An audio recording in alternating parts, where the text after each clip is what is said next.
Regiones topográficas del cuello. Integrantes: Javiera Castillo, Yelani Choque, Yenka Condori, Javiera Cortés, Catalina Domínguez, Carla Jara, Marlene Núñez, Jessica Balinotti y Camila Zambre.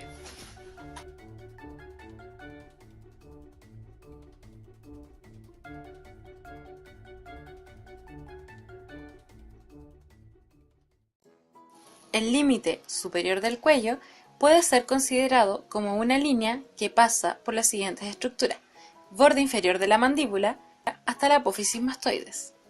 Rouvier delimita de manera distinta las regiones del cuello, ya que considera la región suprayoidea como parte de las regiones de la cara, comenzando desde el hueso yoides hasta el tórax, las regiones del cuello.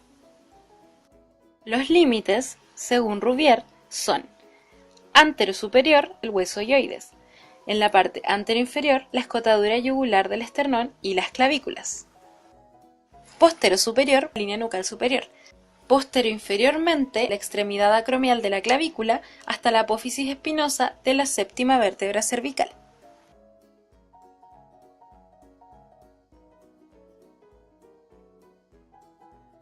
Comenzaremos con la región cervical anterior. Ocupa la región media y anterior del cuello, limitada superiormente por el hueso yoides, inferiormente por la escotadura yugular del esternón y lateralmente por los músculos esternocleidomastoideos, profundamente hasta la columna vertebral, que está cubierta por los músculos prevertebrales. Ahora veremos su constitución. Planos superficiales o subcutáneos. Bajo la piel encontramos el tejido adiposo subcutáneo. También encontraremos la fascia superficial que envuelve el músculo platisma. Fascia cervical. Se adhiere superiormente al hueso yoides y se fija inferiormente en el borde anterior de la escotadura yugular. Se desdobla hacia los lados para envolver los músculos esternocleidomastoideos. Espacio supraesternal. Podemos encontrar las venas yugulares anteriores, las cuales penetran la fascia cervical para adentrarse en el espacio supraesternal. La lámina superficial de la fascia cervical y la lámina pretraquial están soldadas en su parte media, donde se apartan una de la otra para insertarse la lámina superficial en el borde anterior de la escotadura yugular y la lámina pretraquial en su borde posterior. Músculos infrayoideos y lámina pretraquial. Podemos encontrar dos planos. El primer plano y más superficial corresponde a los músculos esternoyoideo y el músculo homoyoideo envueltos por la hoja superficial de la lámina pretraquial. Y también tenemos un segundo plano, que es más profundo, compuesto por los músculos esternotiroideos y tiroioideos, los cuales están envueltos por la hoja profunda de la lámina pretraquial. Conducto laringotraqueal, faringoesofágico y glándula tiroides. Los podemos ver de anterior a posterior, con la glándula tiroides en color amarillo, el conducto laringotraqueal de color amarillo un poco más oscuro y finalmente de color anaranjado el conducto faringoesofágico. Están delimitados anteriormente con la fascia pretraquial, posterior con la lámina prevertebral y la columna vertebral y lateralmente con el paquete vasculonervioso del cuello. Ahora veremos las relaciones de la región. En antero superior encontramos el tejido celular subcutáneo, la hoja profunda de la lámina pretraquial, la arteria laringea superior y el ramo interno del nervio laringeo superior. Posterior tenemos la faringe, el esófago, la columna vertebral y la lámina prevertebral.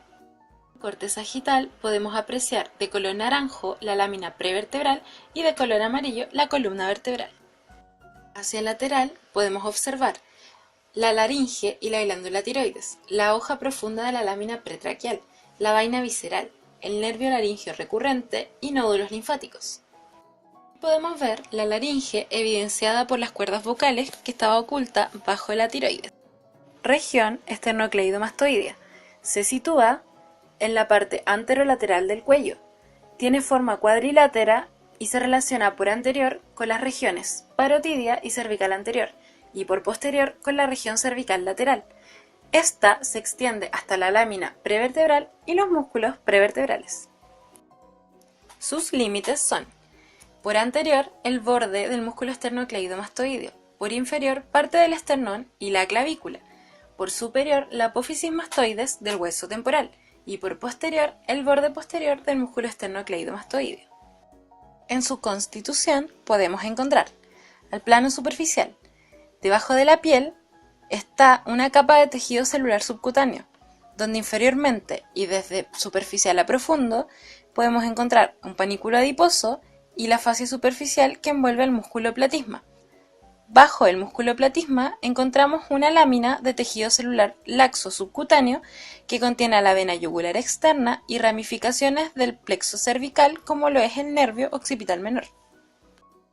Primer plano facial.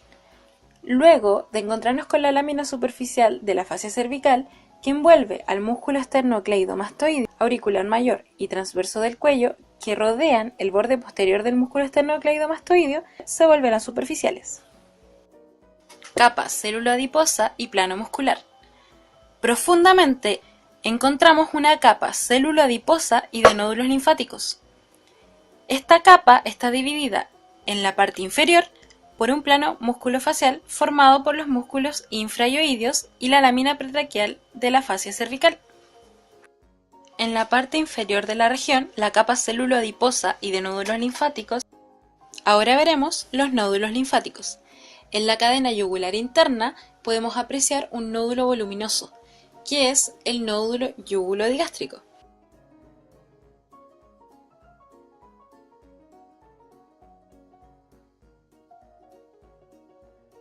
Paquete vasculonervioso del cuello y vaina carotidia. Este paquete vasculonervioso se compone de la arteria carótida común medialmente, de la vena yugular interna hacia lateral y posteriormente por el nervio vago. Estos están separados de las estructuras vecinas por un desdoblamiento de fascia, que recibe el nombre de vaina carotidia.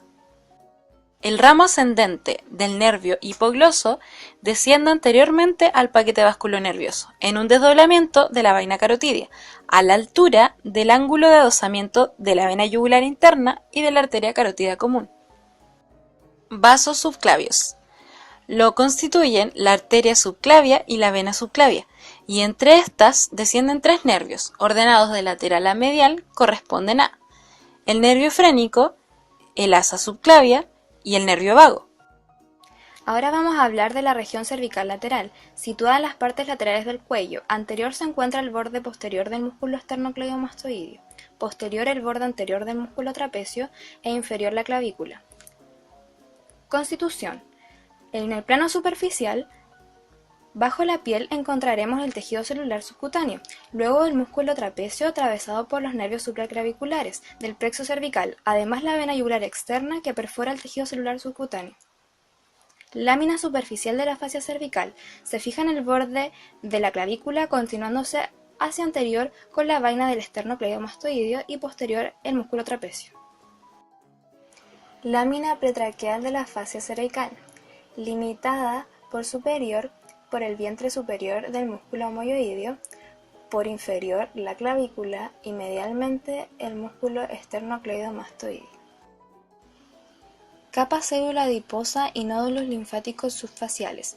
Contiene un grupo de ganglios que están relacionados con el nervio accesorio por superior, por inferior con la arteria transversa del cuello y además la yugular externa. Plano muscular profundo. Se aprecian los músculos escaleno anterior, medio y posterior. El nervio frénico. Entre el escaleno anterior y medio encontramos el plexo braquial y a la arteria subclavia. Lateralmente a los músculos escalenos y a la primera costilla pasa la arteria y vena subclavia. Región cervical posterior. Ocupa la parte posterior del cuello y sus límites son: anterior, el borde anterior del trapecio, superior la línea nucal superior y la protuberancia occipital externa, e inferior una línea transversa a la apófisis espinosa de S7 que pasa por el acromión. Constitución. Planos superficiales. Encontramos una capa celular adiposa que llega hasta la fascia cervical y en su parte superior las ramas terminales de la arteria occipital, el nervio occipital mayor y el ramo posterior del tercer nervio cervical. Fascia cervical. Esta cubre el músculo trapecio desde su cara profunda. y en la línea media se desprende el ligamento nucal. Caras subfaciales. Se describen 4 planos musculares de superficial a profundo. Primer plano, el del músculo trapecio. Le sigue el plano de la espina de la cabeza, que se continúa con el plano que contiene los músculos semiespinoso y longísimo de la cabeza, y el plano más profundo que contiene en su parte superior a los músculos rectos posteriores de la cabeza e inferiormente a los músculos oblicuos de la cabeza. Logramos analizar las principales regiones del cuello junto a sus diferentes estructuras y sus relaciones contenidas en los diversos planos, cuyo conocimiento nos permitirá realizar un diagnóstico acertado en el ámbito clínico.